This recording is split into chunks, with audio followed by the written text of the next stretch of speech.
अस्सलाम वालेकुम स्टूडेंट्स, क्या हाल है। होप सो आप सब ठीक होंगे। आज हम न्यू चैप्टर स्टार्ट करने लगे हैं विच इज़ ग्राफ। और ग्राफ बिल्कुल वैसा नहीं है जो आप लोगों को बहुत ही बुरे लगते हैं, हैविंग एक्स वाई प्लेन और वो जो भी कर्व्स होते हैं। ये टोटली डिफरेंट है। कुछ अप्लाइड से भी है, कुछ प्योर से भी मिक्स है। तो चलें पहले आपको इनकी शेप दिखाती हूँ कैसे वाले ग्राफ्स हैं। और इस तरह के ग्राफ्स होंगे हमारे पास, having some nodes and lines. ये नोड्स जिनको हम वर्टिसेस भी कहते हैं, और ये जो लाइंस हैं इनके दरमियान जो रिलेशनशिप है इसको हम एजेस कहते हैं। तो नोड्स और लाइंस पे से मिल के ये ग्राफ्स बनते हैं। तो देखते हैं कैसे होते हैं। फॉर एग्जांपल आपके पास कोई ग्राफ जी है, जी कैपिटल जी से नोट कर सकते हैं, कुछ भी नोटेशन यूज़ कर सकते हैं। Having set of vertices called nodes, vertices भी कहते हैं, नोड्स भी कहते हैं। और ई आपके पास सेट ऑफ एज है, और नोड्स के दरमियान जो लाइन है वो एज को रिप्रेजेंट कर रही होती है। तो ग्राफ आपका किस पे मुश्तमिल होता है, एक तो सेट ऑफ वर्टिसेस और सेट ऑफ एजेस। तो यहाँ पे मैंने जो ग्राफ्स लिखे हुए हैं, फॉर एग्जांपल मैंने G1 इस तरह का ग्राफ बनाया है, having V1 V2 V3 V5 V4 vertices. आप इसको कोई भी नाम दे सकते हैं, मैंने तो V1 V2 V3 दिया हुआ है, कुछ भी दे सकते हैं। तो मैंने खुद से बनाया है, ये कोई वो नहीं है कि स्टैंडर्ड कि आपने इस तरह का ही ग्राफ बनाना है। आप अपनी मर्ज़ी से कोई अदरवाइज़ के आपके पास गिवन नहीं है तो आप अपनी मर्ज़ी से कोई भी ग्राफ ले सकते हैं। तो उसमें कौन सी वर्टिसेस होंगी, ये जो पॉइंट की शेप में है ये आपके पास होती हैं वर्टिसेस या नोड्स। और दो वर्टिसेस के दरमियान जो अगर लाइन बनी हुई है ये है, इसको हम कहते हैं एज। और ये इसके एंड पॉइंट्स हैं V1 और V2, and points of as E1। मैंने E1 इसको नाम दे दिया है, आपकी मर्ज़ी है कुछ भी दे सकते हैं। सिमिलरली V2 और V3 आपस में कनेक्टेड हैं, इनके दरमियान एज है। V2 और V3 इस एज के एंड पॉइंट्स हैं। और एज आपके पास क्या करता है, दो वर्टिसेस को कनेक्ट करने का काम करता है। सिमिलरली यहाँ से आप कोई भी एज बना सकते थे, कोई ज़रूरी नहीं है जैसे मैंने एजेस बनाए हैं बिल्कुल आप इसी तरह बनाए। V2 को V5 के साथ भी मैं कनेक्ट कर सकती थी, V2 को V4 के साथ भी कनेक्ट कर सकती थी। तो हमेशा एज किसी दो वर्टिसेस के दरमियान ही होता है। और ये था आपके पास ग्राफ G1, मैंने अपनी मर्ज़ी से बनाया है। इसमें सेट ऑफ वर्टिसेस, वर्टिक ये V(G1) से डिनोट मैंने कर दिया। वर्टिसेस ऑफ G1 कौन सी हैं, V1 V2 V3 V4 V5, ये मैंने लिख लिया सेट ऑफ वर्टिसेस। और यहाँ पे सेट ऑफ एजेस क्या है, एजेस को हम आर्डर पेयर की फॉर्म में भी लिख सकते हैं। V1 और V2 आर्डर पेयर, इसका मतलब क्या है, ये आपके पास एक एज है, V2 और V3 के दरमियान एक एज है, V1 V3 के दरमियान एक एज है। जस्ट लाइक यहाँ पे जैसे V1 और V3 के दरमियान एज है ना, तो इसको मैंने सेट ऑफ एजेस में लिख लिया। V3 और V5 के दरमियान एज है, ये देख लें V3 और V5 के दरमियान जो एज है वो E4 है। सिमिलरली V5 और V4 के दरमियान जो एज है इसको हमने आर्डर पेयर की फॉर्म में लिख लिया। या आप E1 E2 E3 E4 E5 कुछ भी लिख सकते हैं। तो ये आपके पास था graph having vertices, having some vertices. ज़रूरी नहीं, अच्छा ज़रूरी नहीं है आप 5 वर्टिसेस ही लें, आपकी मर्ज़ी है जितनी वर्टिसेस लें अगर आपको कोई के ग्राफ बनाए। सिमिलरली यहाँ पे G2 मैंने लिया हुआ है, ये भी एक ग्राफ है, having 3 vertices V1 V2 V3। और यहाँ पे दो एजेस हैं, एक एज V1 और V2 को कनेक्ट कर रहा है, दूसरा एज V2 और V3 को कनेक्ट कर रहे हैं। सिमिलरली G3 है आपके पास एक ग्राफ, V1 आपके पास सेंटर में है, V1 के साथ एक एज है, V1 के साथ दूसरा एज है, V1 के साथ ही तीसरा एज है। दो दो वर्टिसेस को कनेक्ट करते हुए एजेस बन गए हैं, 3 एजेस हैं टोटल और 4 वर्टिसेस हैं। और आपके पास ये नंबर ऑफ़ वर्टिसेस और एजेस इनफिनिट भी हो सकते हैं, फाइनाइट भी हो सकते हैं, लेकिन हमारा कंसर्न ज़्यादा फाइनाइट ग्रुप्स में की तरफ होगा, के साथ काम होगा हमारा। इनफिनिट ग्राफ्स को हम डिस्कस नहीं करेंगे। वही बात है, अगर आपके पास इनफिनिट नंबर ऑफ़ एजेस या वर्टिसेस होंगे तो उसको हम इनफिनिट ग्राफ कहेंगे, और अगर आपके पास फाइनाइट नंबर ऑफ़ वर्टेक्स और एज सेट होगा तो आप उसको फाइनाइट ग्राफ कहेंगे, जस्ट लाइक सेट। और फिर अच्छा, डेली लाइफ में ग्राफ की बहुत ज़्यादा एप्लीकेशंस हैं। फॉर एग्ज़ाम्पल आप रियल वर्ल्ड एंटिटीज़ होती हैं, ये आपस में रिलेशनशिप, रियल वर्ल्ड रिलेशनशिप्स को डिस्कस किया जाता है। फॉर एग्ज़ाम्पल आपके पास यहाँ पे मैंने बुक से नोट डाउन भी की हुई है एग्ज़ाम्पल। फॉर एग्जांपल आपके पास एक कंप्यूटर नेटवर्क है। कंप्यूटर नेटवर्क किस तरह बनता है? डेटा सेंटर्स और के दरमियान जो लिंक्स होते हैं उनसे बनता है। फॉर एग्जांपल यहाँ पे ये जो कंप्यूटर लिंक्स हैं, ये आपके पास कंप्यूटर नेटवर्क है। ये जो Los Angeles, San Francisco, Denver, Chicago, Detroit, New York, Washington, ये आपके पास डेटा सेंटर्स हैं फॉर एग्जांपल। और इनके दरमियान ये जो एजेस हैं, ये जो नोड्स हैं, ये तो डेटा सेंटर्स को रिप्रेजेंट कर रहे हैं। और इनके दरमियान फॉर एग्जांपल शिकागो से वाशिंगटन के दरमियान कम्युनिकेशन लिंक है। इन दोनों डेटा सेंटर्स के बीच कम्युनिकेशन लिंक है, तो इसको हम क्या कर रहे हैं? एच से डिनोट कर रहे हैं। सिमिलरली शिकागो न्यूयॉर्क के दरमियान कम्युनिकेशन लिंक है, तो इसको हम एच से डिनोट कर रहे हैं।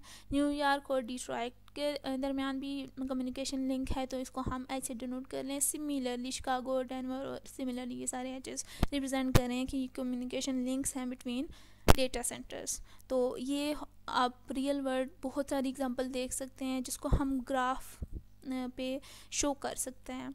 तो ये आपके पास एक कंप्यूटर नेटवर्क है which is a real life example of graph, और जिसमें नोड्स रिप्रेजेंट कर रहे हैं डेटा सेंटर्स को, और आपस में लिंक कम्युनिकेशन लिंक को हम एज से डिनोट कर रहे हैं। अच्छा, इसका ये हरगिज़ मतलब नहीं है कि अच्छा न्यूयॉर्क और शिकागो के दरमियान एक एज है, इसका मतलब है न्यूयॉर्क और शिकागो के दरमियान कम्युनिकेशन लिंक है। अदरवाइज़ यहाँ से यहाँ तक तो लिंक है, लेकिन ये वाला जो लिंक है न्यूयॉर्क और वाशिंगटन पे आगे ख़त्म हो जाता है। इसका इससे अगले पार्ट तक कोई कंसर्न नहीं है। एज हमेशा किसी दो वर्टिसेस के दरमियान होता है। अब मैं आपसे पूछूं कि क्या न्यूयॉर्क और सैन फ्रांसिस्को के दरमियान एज है? नो, हमेशा एज किसी दो वर्टिसेस के दरमियान होता है। न्यूयॉर्क से सैन फ्रांसिस्को के दरमियान कोई भी एज नहीं है। ये न्यूयॉर्क और शिकागो का एज है, फिर शिकागो और डेनवर का एज है, इनका आपस में लिंक है। तो है नेटवर्क तो ये पूरी उससे ही बनता है। देन आपको योर रियल लाइफ एग्जांपल भी ले सकते हैं। फॉर एग्जांपल आपका कज़न का रिलेशनशिप हम लेते हैं। आपके कुछ कज़न्स हैं, कुछ चचाज़ाद हैं, कुछ मामूज़ाद हैं, फुप्पीज़ाद हैं। ज़रूरी नहीं है कि ये सारे भी आपस में कज़न हो। अगर आपकी कज़न है तो ये जो चचाज़ाद हैं या खालाज़ाद है, ज़रूरी नहीं ये भी आपस में कज़न हो। तो जो आपके पास कज़न हैं, फॉर एग्ज़ाम्पल जो मैंने ऊपर नोट डाउन की हुई हैं ग्राफ्स, फॉर एग्ज़ाम्पल ये एक ग्राफ है, ग्राफ G2, V1 आप हो और V2 आपका कोई कज़न है, और उसका भी आगे कोई कज़न है V3 which is not your cousin. तो इसलिए यहाँ पे V1 और V3 आपका कज़न नहीं है, तो इसलिए यहाँ पे आपने एज नहीं बनाया। अगर V1 और V3 आप दोनों कज़न हो तो फिर यहाँ पे एज बना लो। अगर फॉर एग्ज़ाम्पल यहाँ पे भी, तो ऐसी बहुत सारी एग्जांपल हैं रियल लाइफ एग्जांपल। आपको बहुत इंटरेस्टिंग लगेगा ग्राफ का टॉपिक। आप कोई भी सेट ऑफ वर्टिसेस लें, आपकी मर्ज़ी है, उनको कोई भी नाम दे दें, जितनी मर्ज़ी वर्टिसेस लें, उनके दरमियान एजेस बनाएं। आपके पास 1 बाय 1 न्यू ग्राफ्स आते जाएंगे। तो आगे हम इंशाल्लाह टाइप्स भी डिस्कस करेंगे। देन आपके पास होता है अच्छा, ये आपके पास सिंपल ग्राफ थे।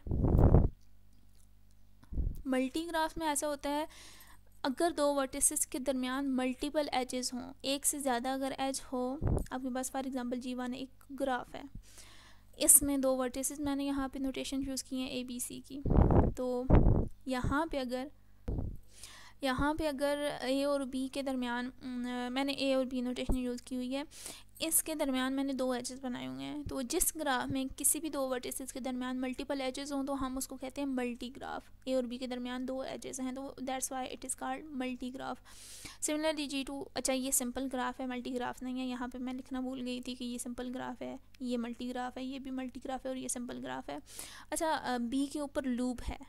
एक तो आपको होप से समझ आ गई होगी मल्टी ग्राफ कैसे होता है। अगर दो वर्टिसेस के दरमियान एक से ज़्यादा एजेस हों तो हम कहते हैं वो मल्टी एजेस हों तो वो मल्टी ग्राफ हो जाता है। सिमिलरली लूप क्या होती है? लूप एक ऐसा एज होती है जो किसी वर्टेक्स से स्टार्ट होगी उसी पर ख़त्म हो। देखें, एज हमेशा किसी दो वर्टिसेस के दरमियान होता है, तो वो वर्टेक्स सेम भी हो सकती है। उसी वर्टेक्स से स्टार्ट हो, इसी वर्टेक्स से स्टार्ट हो कि इसी वर्टेक्स पे एंड है, तो इसको हम कहते हैं लूप एट अ वर्टेक्स। तो लूप बेशक हो तो इससे कोई फ़र्क नहीं पड़ता, ये भी सिंपल ग्राफ है। मल्टी ग्राफ हमेशा तभी होगा जब एक से ज़्यादा एजेस दो वर्टिसेस के दरमियान होंगे। तो ये आपके पास जो G3 है, ये भी आपके पास मल्टी ग्राफ है क्योंकि ए और सी के दरमियान मल्टीपल एजेस हैं। अच्छा, ए और सी के दरमियान मल्टीपल एजेस हैं, 2 एजेस हैं, और बी के ऊपर लूप है। लूप से कोई फ़र्क नहीं पड़ता, सिंपल ग्राफ की टाइप पे कोई असर नहीं पड़ता। अच्छा, ये वाले ग्राफ, अब आते हैं डायरेक्टेड और अनडायरेक्टेड ग्राफ्स कैसे होते हैं। डायरेक्टेड ग्राफ, अच्छा यहाँ पे मैंने जितने भी ग्राफ्स बनाए हुए हैं इनमें कोई एरो वगैरह नहीं है। ए से बी एज के हैं या बी से ए एज के हैं, एक ही बात है। आप जैसे आर्डर पेयर का ये सेट लिखते हो ना, एजेस को रिप्रेजेंट करते हो, ये आर्डर पेयर आपने लिखे हैं, V1 V2 लिखो या V2 V3 V2 V1 लिखो, एक ही बात है। तो जबकि डायरेक्टेड ग्राफ्स में ऐसा नहीं होता है। डायरेक्टेड ग्राफ्स कुछ इस तरह के होते हैं कि इसमें एज स्पेसिफाइड होते हैं। फॉर एग्जांपल ए और बी के दरमियान एज है, इसको मैं ऐसे ही लिख सकती हूँ ए और बी। जब मैं edge set of this graph बनाऊंगी तो मैं क्या लिखूंगी, ए बी। बी ए नहीं लिख सकती क्योंकि बी से ए एज नहीं है, ए से बी एज है। तो जिस तरफ एरो का हेड होगा तो वो इसका एंड पॉइंट होगा और टेल आपके पास स्टार्टिंग पॉइंट होता है। सिमिलरली फॉर एग्जांपल ये है, अब जब मैं इसका एज सेट लिखूंगी तो उसको कैसे लिखूंगी, D B, not B T. तो डायरेक्टेड ग्राफ इस तरह के स्पेसिफाइड होते हैं एरोज, लेकिन हमारा काम ज़्यादातर अनडायरेक्टेड ग्राफ और सिंपल ग्राफ से हमारा ज़्यादा लिंक होगा। तो यही सारी चीज़ें यहाँ पे डिस्कस की हुई हैं। अब मैं डेफिनेशंस पढ़ने लग जाऊँ तो आप लोगों का टाइम वेस्ट हो और बोर हो, आप खुद भी पढ़ सकते हो। और ये लिखी हुई है सिंपल ग्राफ की डेफिनेशन, ये याद रख लीजिएगा। अभी मैंने बताया है आपके पास एक से ज़्यादा एज नहीं होने चाहिए किसी भी 2 वर्टिसेस के दरमियान। सिमिलरली मल्टीपल एजेस होंगे 2 वर्टिसेस के दरमियान तो उसको मल्टी ग्राफ कहेंगे। और यहाँ पे भी वो जो कंप्यूटर नेटवर्क को रिप्रेजेंट किया गया था, ये देख लें, वाशिंगटन और न्यूयॉर्क के दरमियान मल्टीपल एजेस है, मतलब इनके दरमियान 2 लिंक्स हैं, कम्युनिकेशन लिंक्स हैं। सिमिलरली न्यूयॉर्क, शिकागो और शिकागो और डेनवर के दरमियान 3 एजेस हैं, रिप्रेजेंट्स के इनके दरमियान 3 कम्युनिकेशन लिंक्स हैं। सिमिलरली यहाँ पे लूप का भी बताया गया है। न्यूयॉर्क का आपस में भी लिंक है, मतलब इट्स सेल्फ उसका लिंक है। यहाँ पे डिट्रॉइट सारे डेटा सेंटर्स का अपने आप से भी लिंक हो सकता है, तो इसको हम कहते हैं लूप, उसी वर्टेक्स से स्टार्ट हो।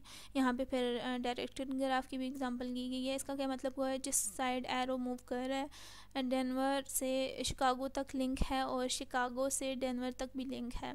और यहाँ पे देखें लें सैन फ्रांसिस्को और डेनवर का क्या लिंक है, सैन फ्रांसिस्को से लेकर डेनवर तक है, डेनवर का सैन फ्रांसिस्को के साथ नहीं है, उसका वो है।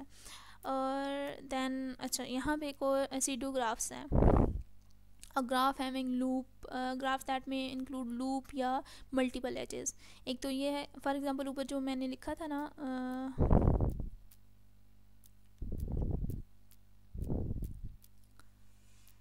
ये भी C2 ग्राफ है और ये भी C2 ग्राफ है। या तो ग्राफ में आपके पास लूप हो या फिर मल्टीपल एजेस या लूप दोनों हो, तो इसको हम कहते हैं कि आपके पास C2 ग्राफ्स होता है, सूडो ग्राफ्स होता है। और देन कोई और डेफिनेशन तो अच्छा, अनडायरेक्टेड और डायरेक्टेड ग्राफ मैंने आपको बता दी है, ये डेफिनेशन पढ़ लीजिएगा, वही बात है जो मैंने अभी आपको समझा दी है। तो इंशाल्लाह हम नेक्स्ट कुछ बेसिक टर्मिनोलॉजीज़ करेंगे, कुछ और इसका आगे फर्दर डिस्कस करेंगे। तो इंशाल्लाह नेक्स्ट लेक्चर में वो डिस्कस करेंगे। आज हमने क्या डिस्कस किया, ग्राफ्स कैसे होते हैं, हैविंग वर्टिसेस और एजेस, तो उनका आपस में रिलेशनशिप होता है। रियल लाइफ एग्जांपल किस तरह की होती है, उसको हम कैसे ग्राफ में शो कर सकते हैं, प्रैक्टिकली लाइफ में जो एग्जांपल्स होती हैं प्रैक्टिकल लाइफ में। और देन डायरेक्टेड अनडायरेक्टेड ग्राफ्स को डिस्कस किया, सिंपल मल्टी ग्राफ्स। तो कोई भी अपनी मर्ज़ी से नोड्स, वर्टिसेस, एजेस और वर्टिसेस आपस में बना लें, आड़ी तिरछी लाइनें आपस में रिलेशनशिप बनाएं, आपके पास न्यू ग्राफ बन जाएगा और उसको आपको इंटरेस्टिंग लगेगा। बेस्ट ऑफ लक, अल्लाह हाफिज़।